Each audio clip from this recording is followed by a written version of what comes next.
Well, hi guys, it's that time. It's our Bible teaching snippet of the day. The last 2 days, I have been talking about that we are spirit, soul, and body. We are 3 parts, okay? We are a spirit with a soul. That's our mind, will, and emotions, our character, our nature, kind of our individuality, if you want to call it that.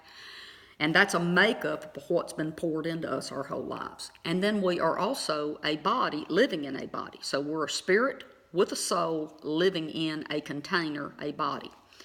I'm not going to teach on that today. I am going to go back to it tomorrow, okay? And I need you to come in and listen to this. I'm going to give you some information tomorrow that will radically change who you are. It will jumpstart you and change you. If you will just do the things that I ask you to do, you'll be completely a different person in just a couple of weeks. Here we go. Today, though, all right, I want to tell you a healing testimony.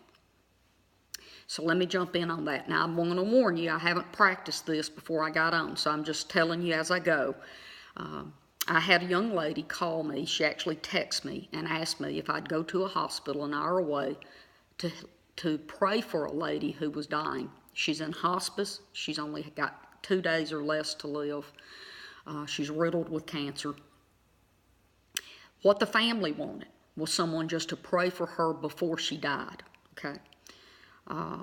They found the old pastor, and the old pastor came to pray over her. You know, that I call it a last rites prayer. I don't know what else to call it, but anyway, it's a going away prayer. He did that. I was told I did not have to come, but my Bible study student, and she knows who she is if she's listening, she said, "Oh, well, Miss Faye wouldn't come in to pray for your mama. Miss Faye was coming to heal her." So I did get to go that day, and when I walked in, it's a little after 5 o'clock in the afternoon, I was told that the mom had been put on morphine, a shot every hour on the hour. But what she would do is get that morphine shot, and in 20 minutes, she would wake up begging for another shot for 40 minutes. 20 minutes I sleep, 40 minutes begging. Sure enough, as I'm standing there, it started happening. The lady starts moaning and groaning and holding her hip and in a lot of pain. So I looked at the daughter and I said, "Well, this would be a great time to get your mom out of pain. You can do that?" Of course I can do that. I laid my hand on the lady's hip and spoke to her hip and commanded the pain to leave her body in the name of Jesus. And the daughter said, "Put your hand on her ankle too, it hurts." So I put my hand on her ankle and spoke to her ankle the same way. I went around to the head of the bed and laid my hands on the lady's forehead and my hand under her neck, and I started praying over her. And then I said, "Body, you hear me, and I command you to let this woman rest. She's tired and she needs to sleep. And you leave her alone and you stay out of pain and you let her sleep." Well, I'm just going to make this quick as I can, but this story is very detailed and it is the most beautiful testimony that I could give you. So we're sitting there. The mom sleeps for an hour. And the daughter's like, wow, my mom hadn't slept this long in forever. She starts snoring. That shocks the daughter. Hour 2 or so comes around, maybe hour 3. So first hour she sleeps, the second hour she's snoring. The third hour, the daughter gets scared, and I saw it run over her face. And she said, "I have to check on Mama." I said, "Well, it's okay, go ahead." The poor girl thought her mother had passed because she was sleeping. It's been 3 hours, and she hadn't woke up in pain begging for a pain shot. Well, she sees she's still sleeping.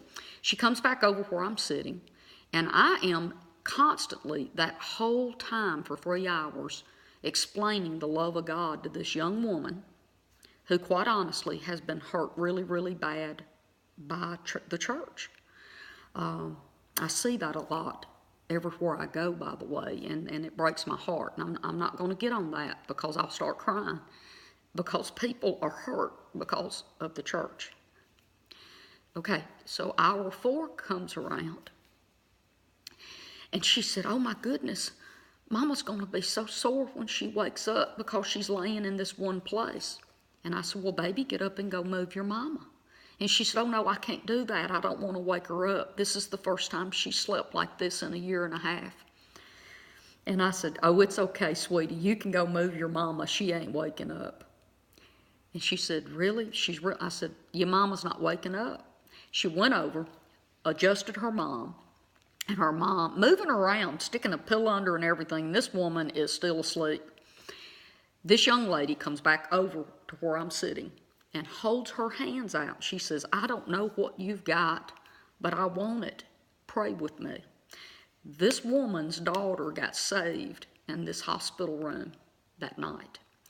And before I left, I went back over and I laid hands on the mother and I commanded the cancer to die and to leave her body. The lady slept for 12 hours straight. She was sitting up in the bed the next day, and the doctors came in and did not know what had happened, and they released her from hospice. A week later, the woman was at the mall with her daughter shopping.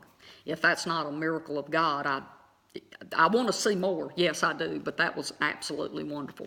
Let me close this story by telling you this, because this broke my heart, but it was tears of joy. This young lady who received Christ and into her life that night told me that nobody would ever be able to lie to her and make her believe that she was not saved, and that it had been the best day of her life. That messed me up, guys. She's in hospice with her mother, and it's the best day of her life.